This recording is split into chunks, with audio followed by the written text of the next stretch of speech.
we're delighted to have you with us. Brad, you're going to be our host this afternoon, and we're going to let you take over. So we'll see you guys in about 50 minutes. Thank you.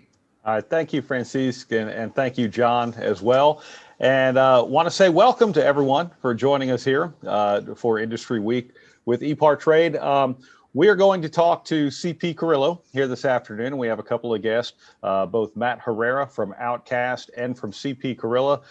Joining us as well is Rick Paneton, and I'll introduce, first of all, our two panelists, but also want to let you know that if you have a question for our panelists, you can use the chat feature down below, and through that chat feature, we'll be asking the questions to our panelists and getting the answers that you need. And also want to remind you that you can always go to epartrade.com if you need to find out any more information, and click on the CP-Carrillo product page, and you can contact with them directly and actually get more information that you want. So first of all, gentlemen, welcome, and thank you so much for being a part of this week. This is a pretty special one with EPARTRADE. Hopefully everyone's doing well. Yeah, thank you. Thanks for having us. Awesome. Well, Rick, yeah, no problem, Matt.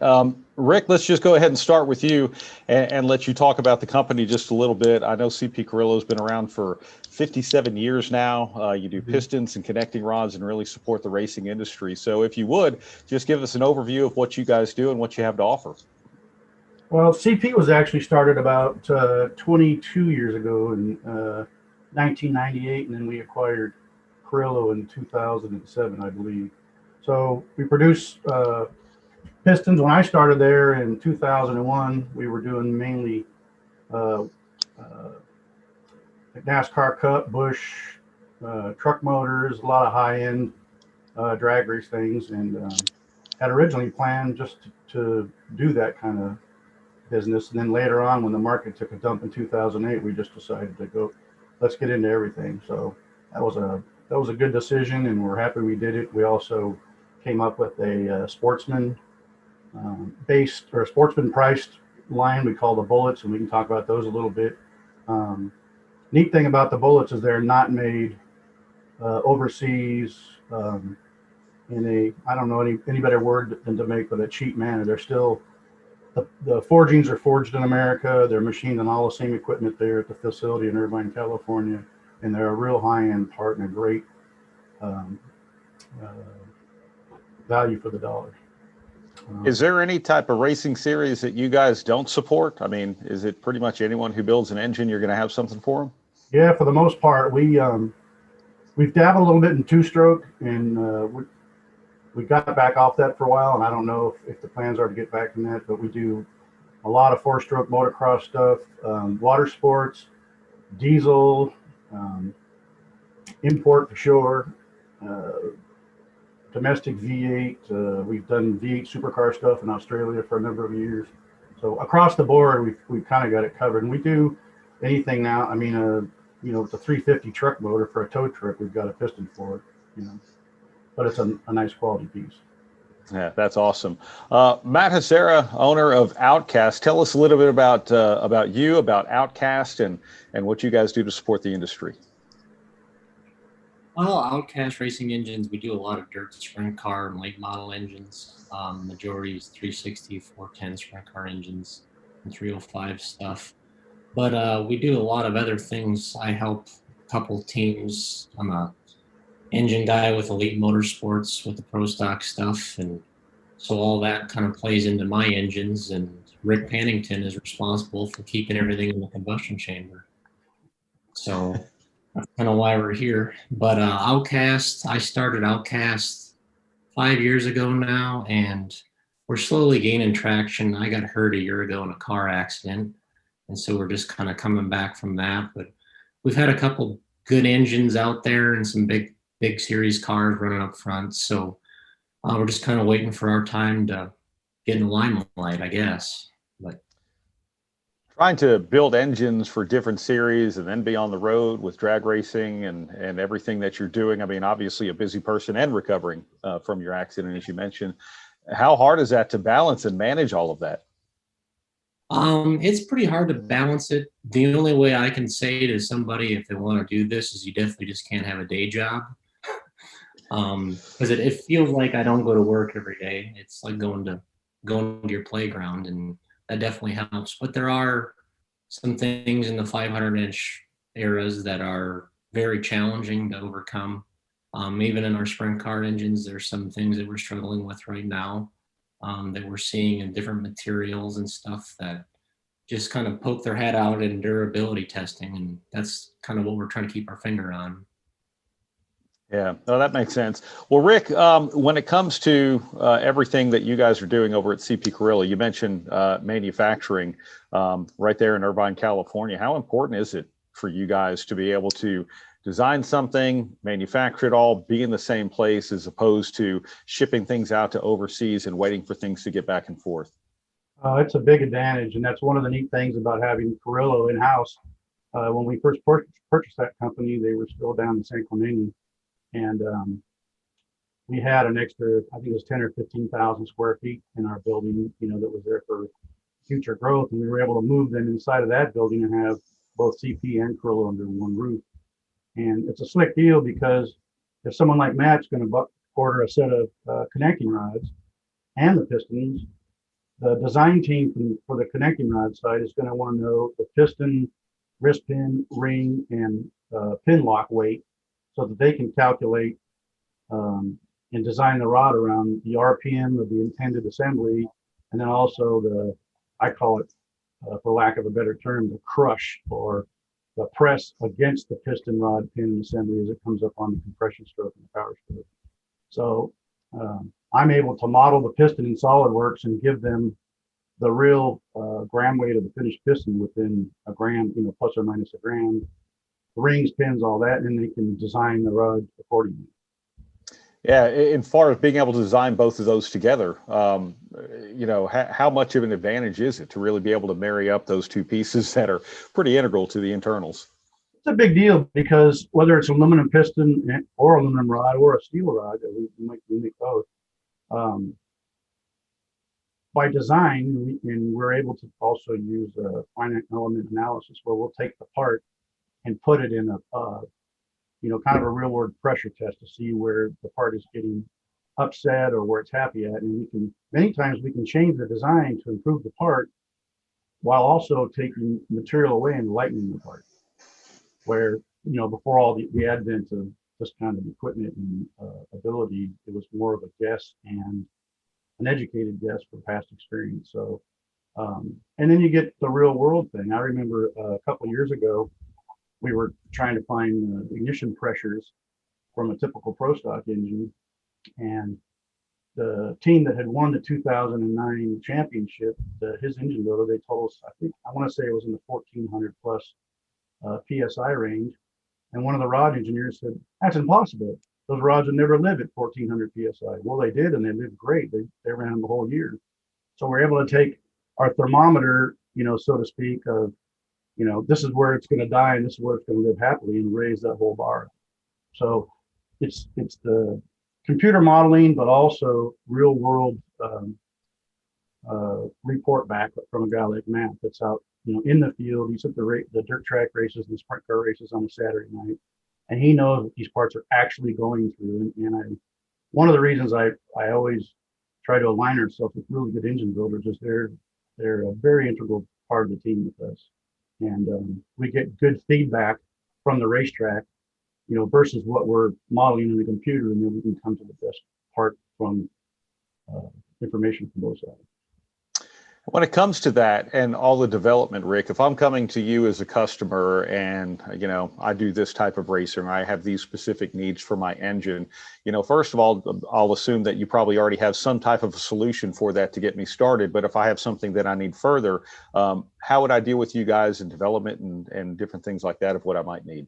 Yeah, typically we would have been down that road, once, prior. And so we've got a good place to start from, just from years of experience. And the not just CP I mentioned is about 22 years old, but the combined experience of our team is probably near 75 to 80 years old, because Carrillo was started back in the 60s, and we've got guys that started at other piston companies back in the 60s, and some of them retired now, but we got a really good team of guys that have had a lot of time in this industry. So we'd have a good place to start off from, and then if you wanted to run, if you were trying to run an ASCS 360 motor, you know, the 11,000 instead of 9 or 10,000, well, then it's going to take some changes in the valve train, obviously, and then also in the piston and rod assembly. So at least we have a jump off place to start from.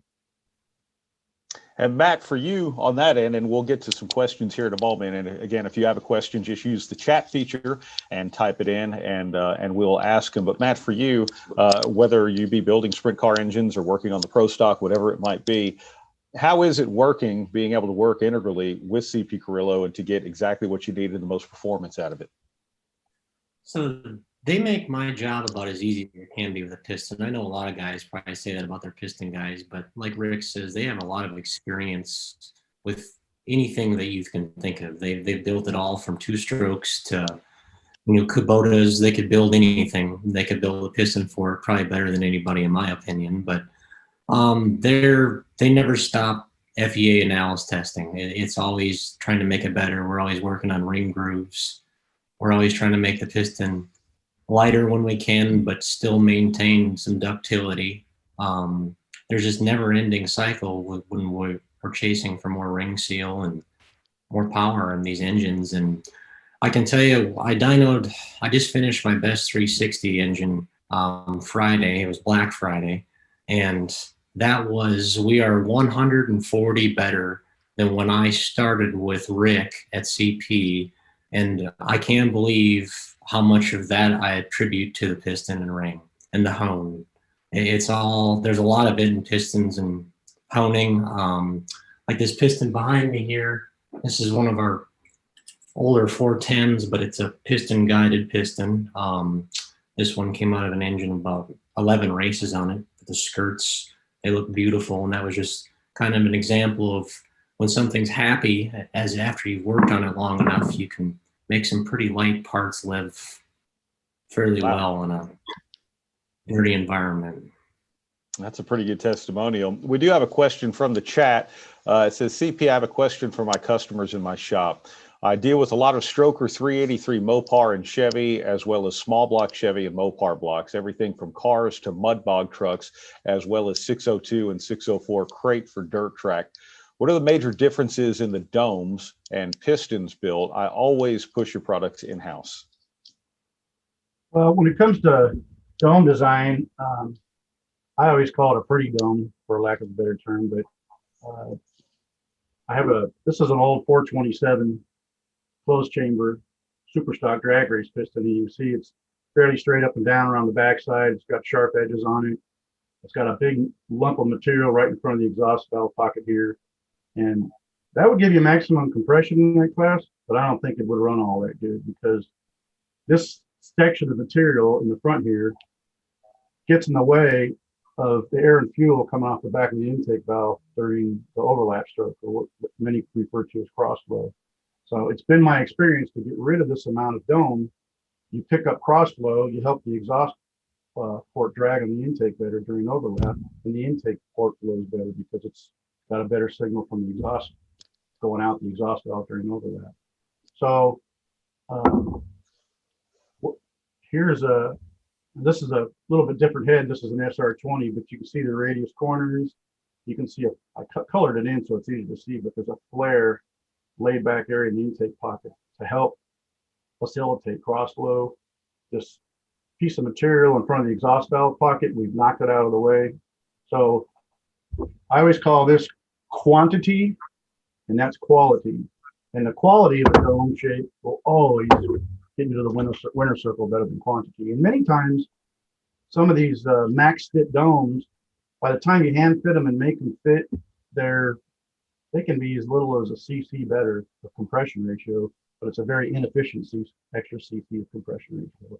So we're always working on the efficiency of the dome versus the combustion chamber, thinking about air and fuel coming off the back of the valve during overlap, thinking about the cross flow part of the piston and the quench pad, to help this thing get on the exhaust side when it needs to. And when we can, if the customer's has a little extra time or he's got the budget, we can do a 3D digitizing of the combustion chamber and or mold, and then make a contoured 3D piston to fit the combustion chamber like a glove. Whereas these two, we call this a 2D dome. You have a primary cut around the outside, and there's a secondary cut usually around the exhaust area. It's just it's a little bit more time consuming to make 3D parts, but it's definitely a better way to go. And if you don't have the budget for a 2D part, we can still radius all the corners and flare out the intake valve and help the piston have a better relationship with the combustion chamber and the air fuel charge and the exhaust getting out. What's a typical turnaround on something like that? Well, during the busy part of the season, we try to keep it at 3 weeks, but it can get it in the 4 to 5 week range just because of the holidays. And even with all this COVID stuff going on, we've had a really good year comparatively. Not, 2018 was probably the high mark, and 2019 was very good also. But normally this time of the year is when we get a lot of sample work to do 3D work. We get a lot of molds, a lot of combustion chambers, and it is, a little bit tedious. And so the turnaround it's usually would be in the 5 to 6 range on something like that. And if the customer's got a job number from prior, it might only be 2 to 3 weeks to get turned around, because it's, typically on that, like if Matt had a motor back in from last year, it'd be maybe a slight bore tweak and a compression height tweak, and off you go. There's not a lot of re-engineering going on. You can get them in the shop and start making chips right away. Now, how do you there's always a compromise in racing, as I'm sure both of you guys know, whether you want some power, longevity, or somewhere you're trying to find the balance in exactly what you need. And Rick, I'll ask you first. Someone might come to you and say, I need something that's going to be good for a couple of races. Someone might come to you and say, I want this engine to last the whole season. What kind of compromises, what are we dealing with? How do you maximize that for them? Well, it's good that you asked that, because everybody is always chasing that last gram. How can we make the piston lighter? And sometimes I joke that there's guys out there that think, the last 5 grams is 5 horsepower, and that's not the case. You need to build the piston to live in the environment it's going to be in, and it's going to weigh what it's going to weigh. Many guys would say, well, a 5 gram lighter piston will accelerate off the corner quicker. Well, I'm not so sure about that. If the motor makes better power because the part is more stable, then I don't see that as being true. And I had an interesting talk with a cup engine builder years ago, and they would always put very heavy assemblies in super speedway motors, so they wouldn't lose as much RPM going into the corner when the car gets loaded very hard from the centrifugal force. And they would put a very lightweight assembly in a short track motor because they wanted to accelerate off the corner quickly. Well, they got stuck, didn't order parts on time, and all they had was a super speedway assembly for Bristol, which is an old a little horseshoe, very tight circle track.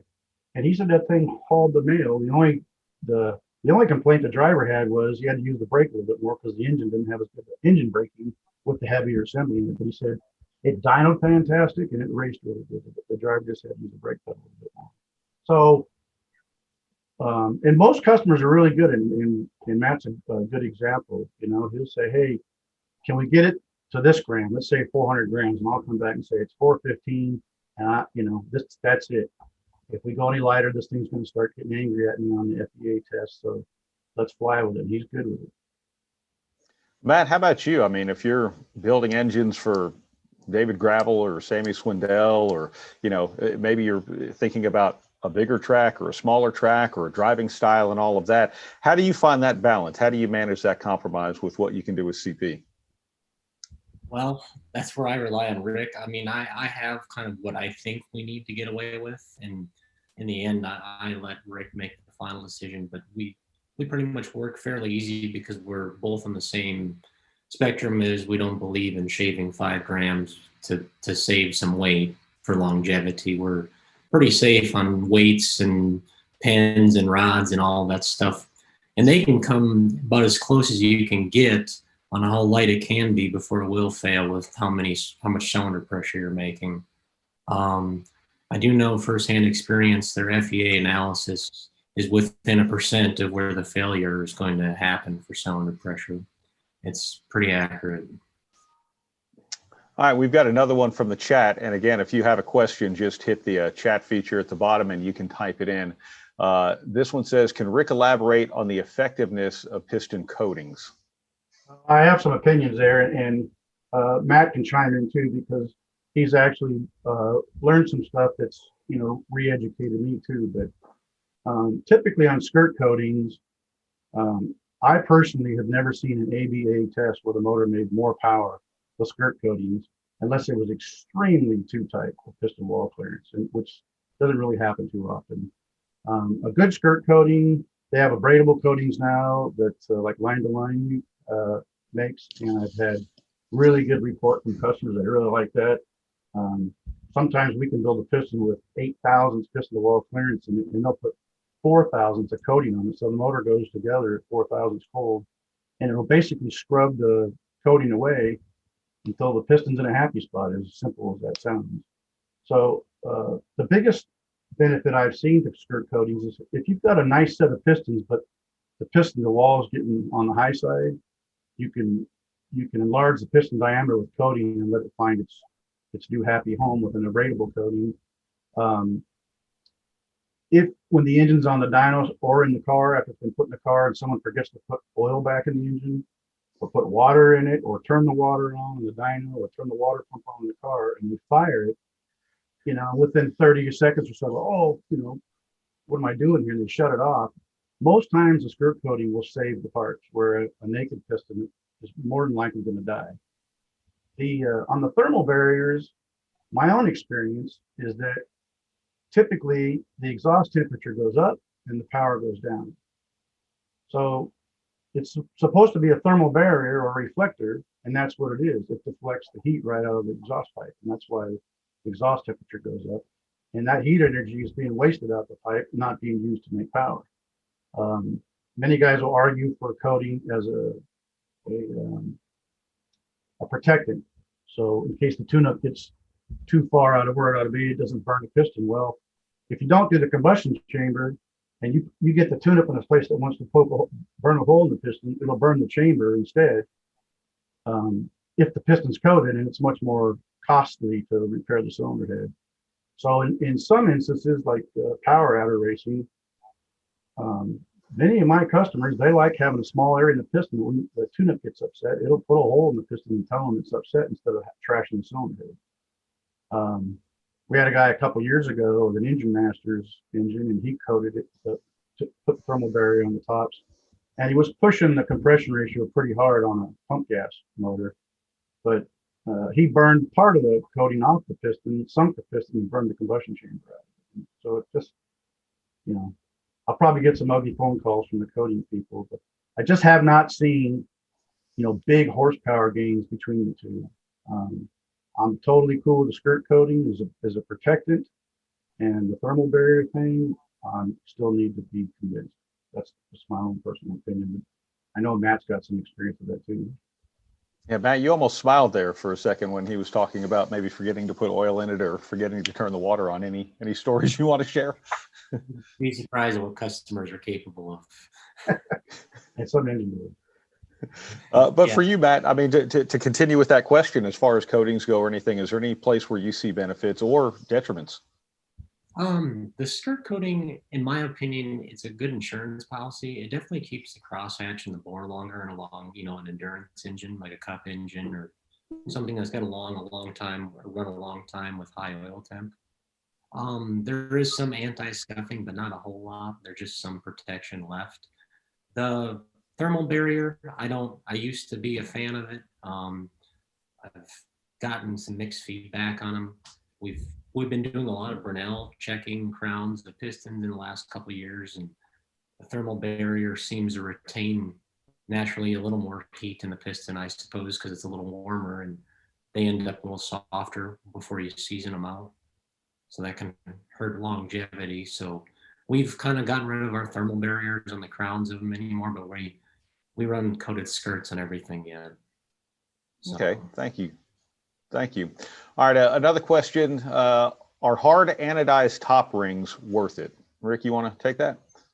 Well, I'm not aware that anybody actually hard anodizes the ring, but the ring groove, yes, that's been going on for some time.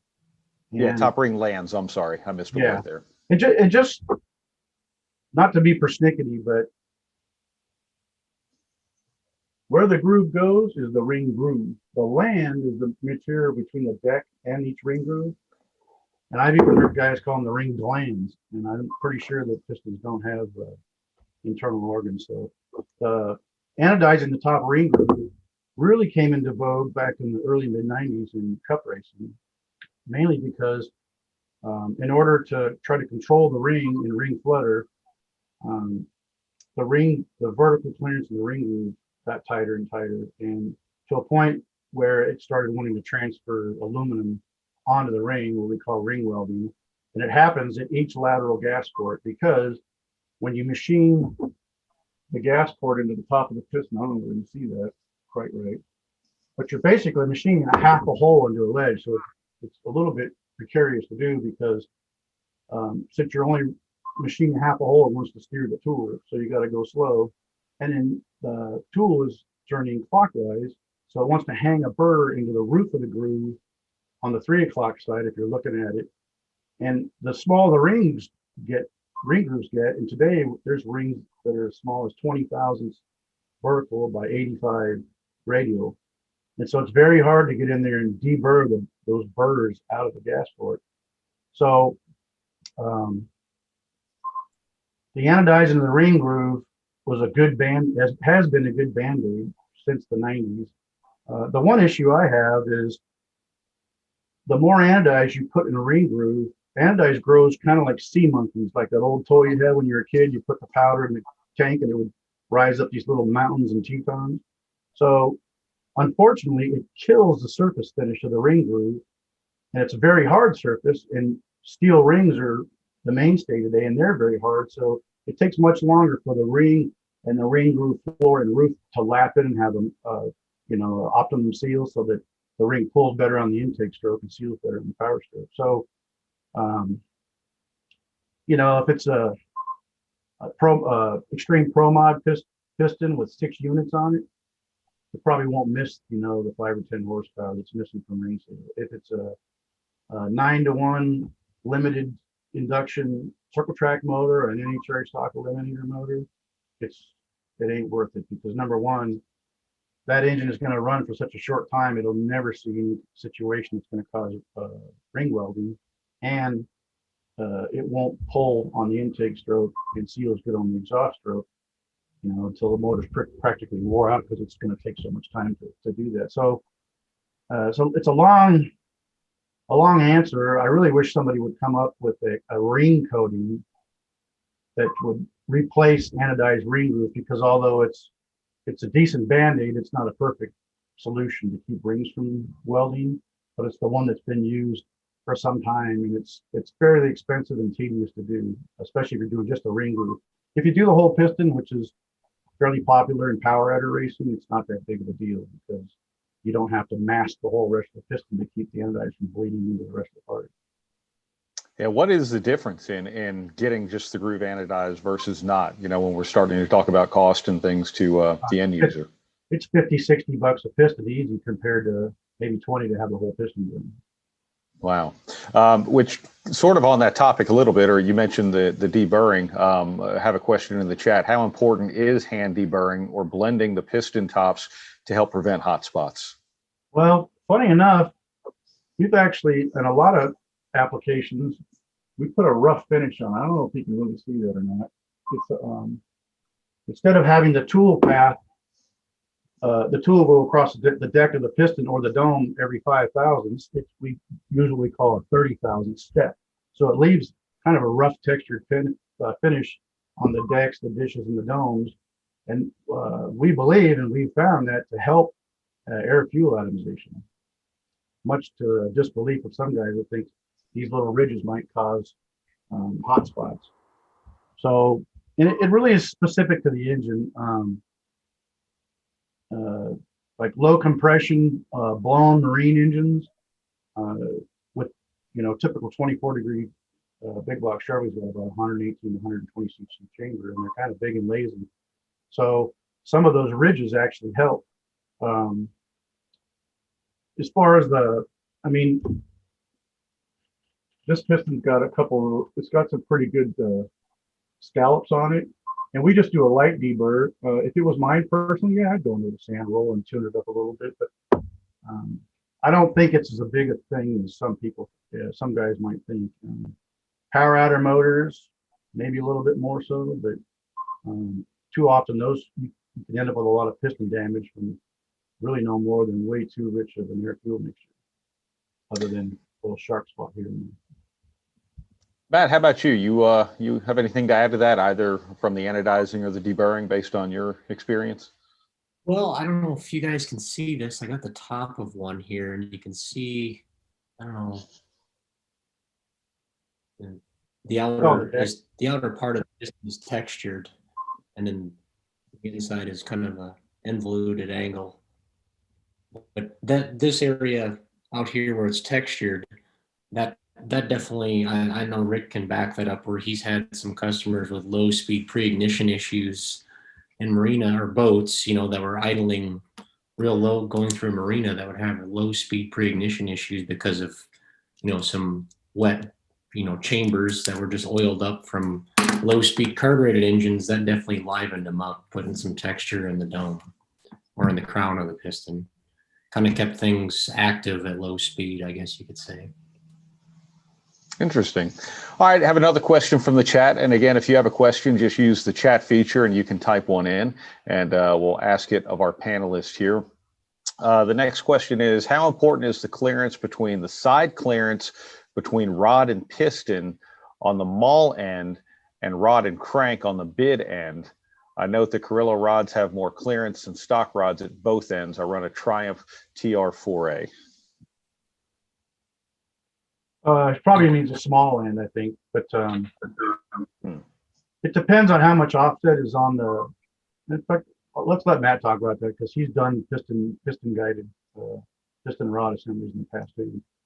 Yeah, the side clearance between the big ends of the rods, like the stuff that I've worked on, at least, it doesn't really seem to affect a whole lot. And some of our piston guided stuff, like let's see, this one here. This one had about 200 thousandths of side clearance on the crank, just from being piston guided. And up on the small end, it's got about 4 thousandths. There's no clearance up there. It just, the rod is centered on the crank pin by the piston, the ellipse of the piston, and so that kind of combination, once you get everything ironed out in an engine and you can get to that combination, you can really start working on them and kind of lightening the piston and connecting rod package up. But the side clearance, most even import engines I've seen have all been around 20 thousandths on side clearance connecting rods. Some of them have been tightened up, like the old Fords were at 9 to 10. But anymore, the side clearance seems to have increased with the factory stuff. I know the LS stuff is probably still around 22, but I've known a lot of guys that talked about increasing the side clearance of the rods and losing oil pressure, which doesn't seem to be the case with the piston guided stuff. I don't know if anyone would ever be worried about that. As far as the rod goes, again, because of years of development, the small end width has gotten narrower and narrower because we've learned that we can get away with that. And that makes the rod lighter. So that's one of the places the rod designers will go after the weight is on the small end. And if it's a brand new build, even some of our old shelf rods were 1.60" wide, and now they're like 990 to 100, because we've learned over time through FEA analysis and real world situations that we can get away with that. So, and as time goes on, we have a bigger and bigger inventory of 40s to choose from. We've got 40s with very narrow pin boss spans where we can go in there and machine the needed clearance, and then others that they're as forged, and they're already, for lack of a better term, maybe wider than the customer really is going to need for his application. So we'll use one of our later model pistons and design them around the width of the small one. It's always a good thing to know. And on our order sheet, there's a spot that says, I got one. There's rod width, TAP, and beam. So that's one of our questions we have on custom rod orders. It's how wide is the rod, so we can design the piston around it. I think anymore on conventional NA stuff, what do you, 35 to 50 per side is plenty. Most of the comp eliminator pro stock, and even the circle track stuff we do, it's 80 total, so 40 per side and small, if it's not piston guided. Matt, you want to add to that? That was just, no, that's fine. Okay. I just wanted to make sure, I was going to actually ask you guys about different materials and everything and where things apply. And we actually have a question from the chat, and it says, referring back to Rick's story about the weight of components, not necessarily affecting the acceleration of the engine on a NA max effort engine, what would be the benefit of aluminum rods? Well,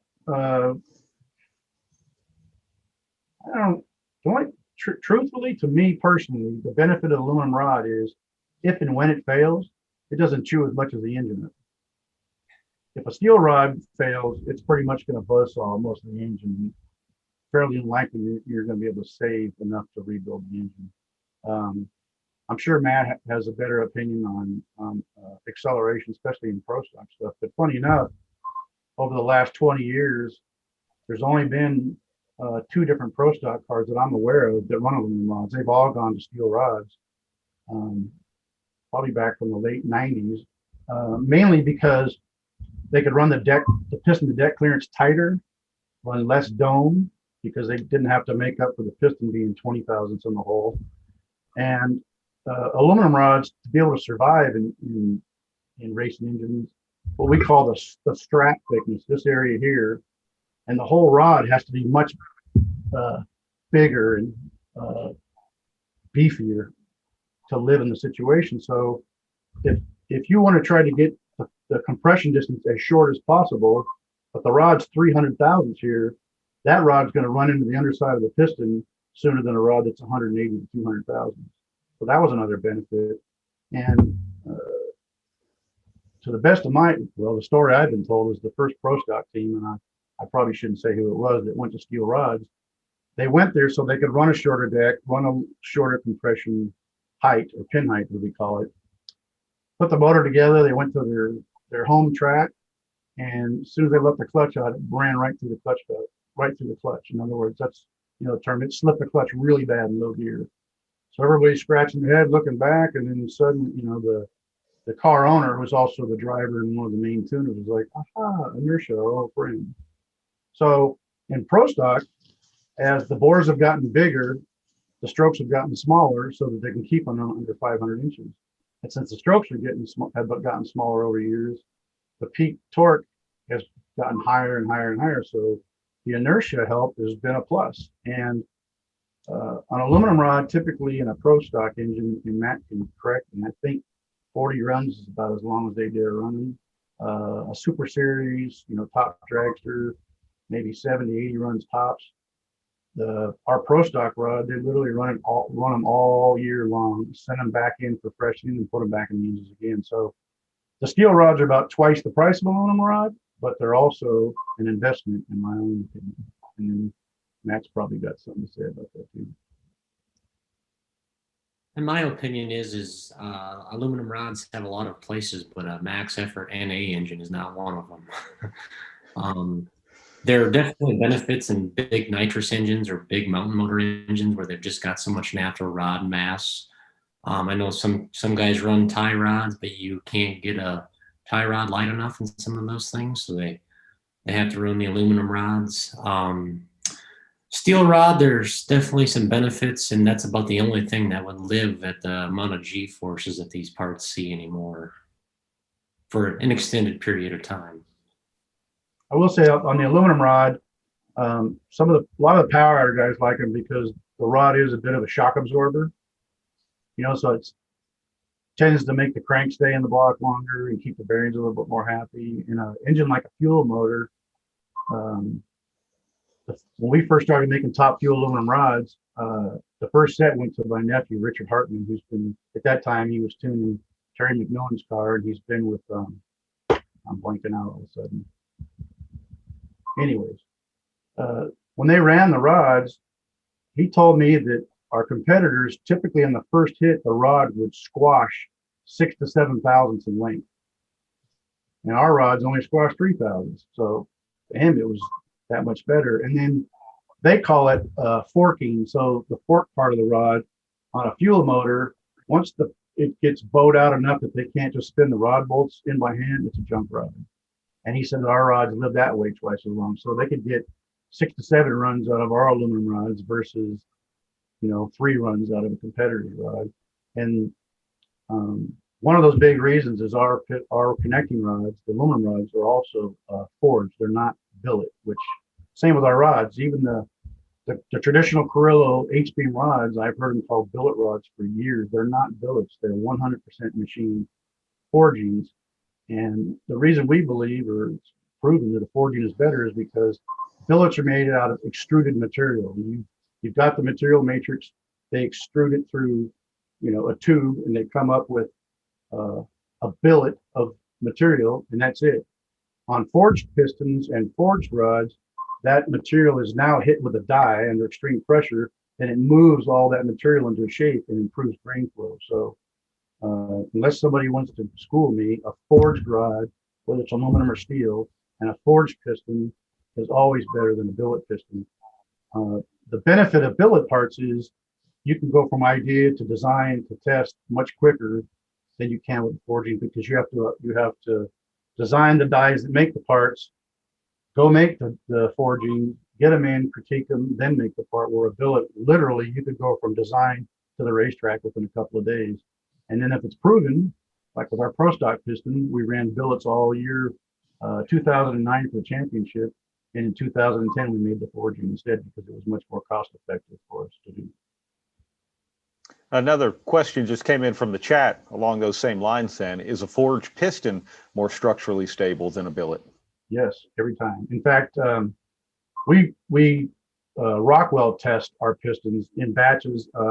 If it's something really tricky like a comp motor, or if Matt says, hey, can you Rockwell test this set of dirt late model pistons, we can do all 8 of them. It's not totally necessary, but typically a forged piston will Rockwell in the B scale in the 77, 78, 79 range, high 70s, and a billet will typically Rockwell in the 73 to 75 range.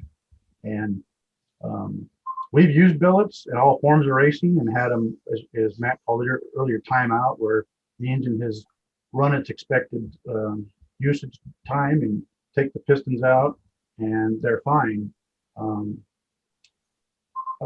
Say a 1400 horsepower, 632 fast bracket motor, and after a couple of years, they would probably Rockwell in the low to mid 50s.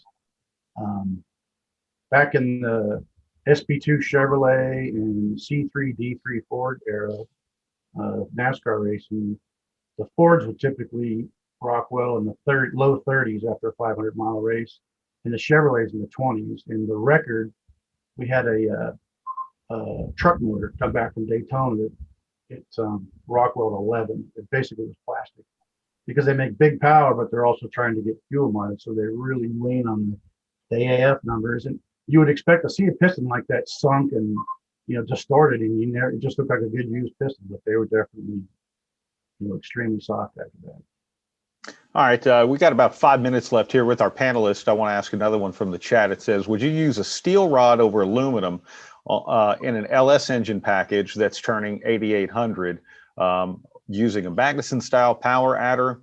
Curious based on the NAPS statements. I'll let Matt take that because he's done some pretty neat work on some factory shootout LS motors, so he probably nobody knows better than he.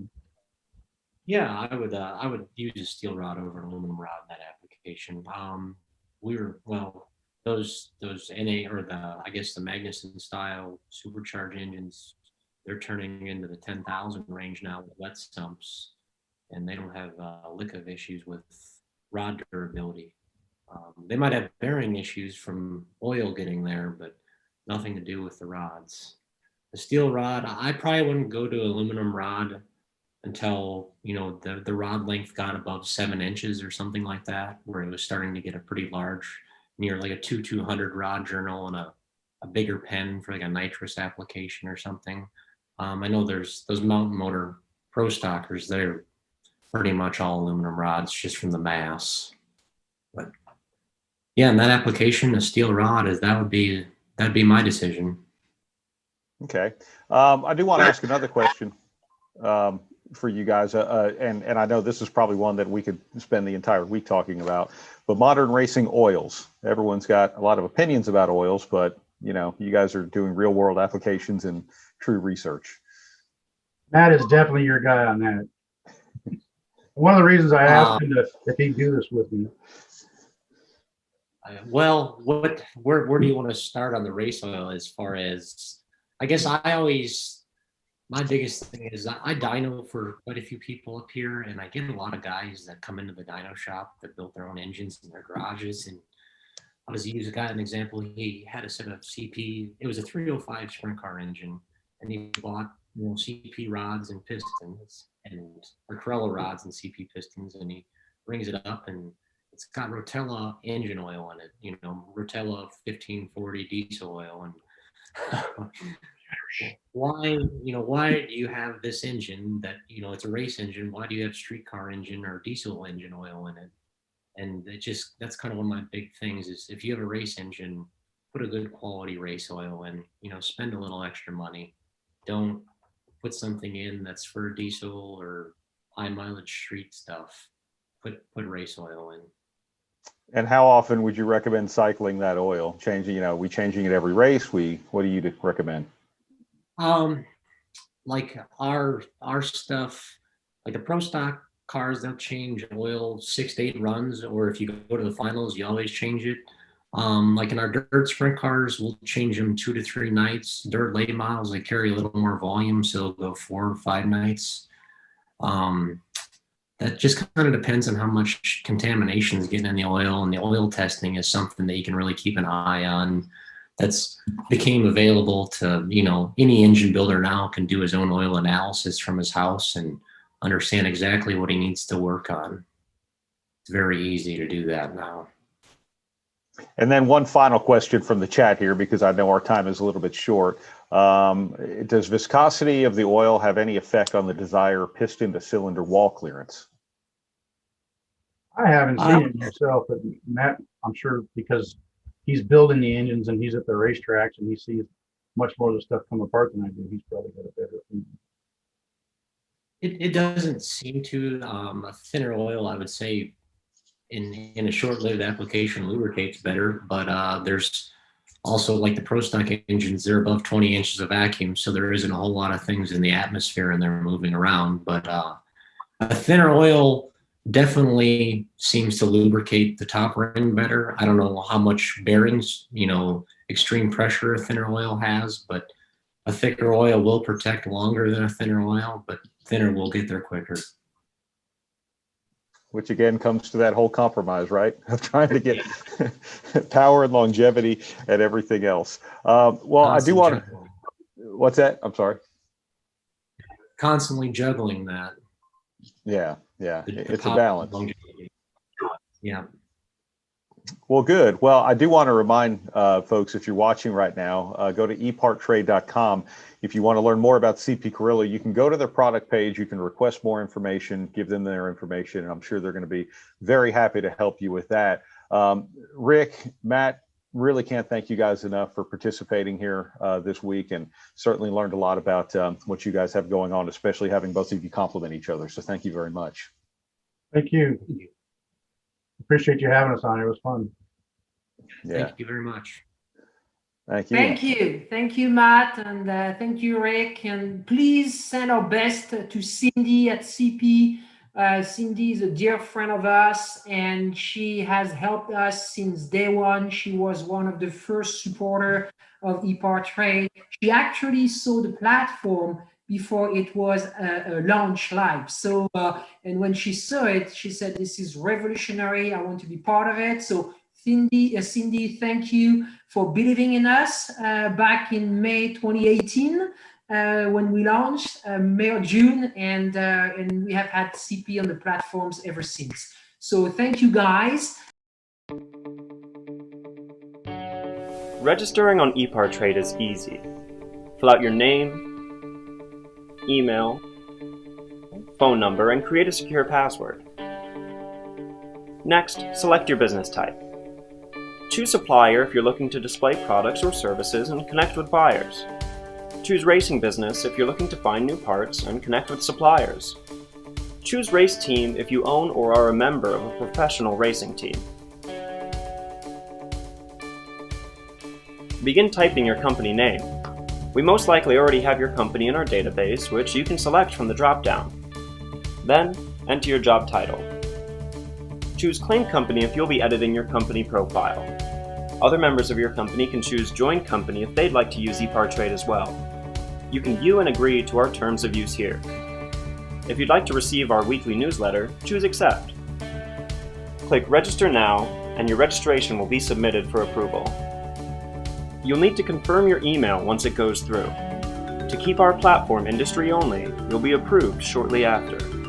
If we require additional proof of business, we'll reach out. Welcome to EPARTRADE.